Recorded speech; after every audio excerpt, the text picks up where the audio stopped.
Bonjour tout le monde, j'espère que vous allez bien. Dans cette vidéo, on va essayer bien sûr d'expliquer les étapes du schéma narratif. Alors, pour raconter une histoire, pour rédiger une nouvelle, même تعود قصة لصاحبك, il faut respecter les 5 étapes du schéma narratif. Alors, la première étape, c'est la situation initiale.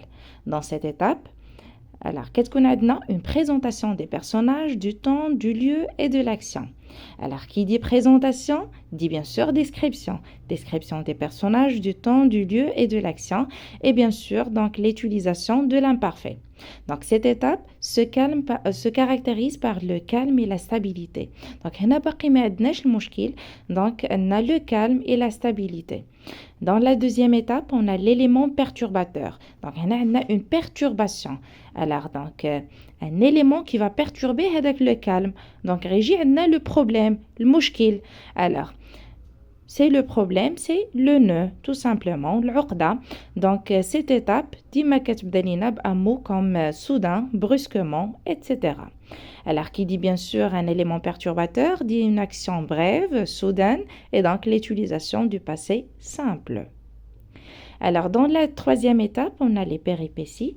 Donc, les péripéties, ce sont les événements qui interviennent dans la vie du héros, c'est-à-dire l'ahdath li kayjiou mora al-mushkil. Alors, bien sûr, dans cette étape, on essaie d'utiliser l'imparfait et le passé simple. Alors, dans la quatrième étape, on a le dénouement, donc le nœud, l'uqda, le dénouement, l'hal, le verbe nouer. Donc, je peux dire, donc, je noue mes lacets, kanaqad sur, par exemple, ou bien je dénoue mes lacets, kanhallom, tout simplement. Donc, c'est la solution. Et on a la dernière étape, c'est la situation finale. Et dans cette étape, donc c'est un retour à la stabilité. ما بقاش عندنا المشكل تحل ورجعنا le calme et la stabilité اللي كانوا عندنا au début de la situation initiale.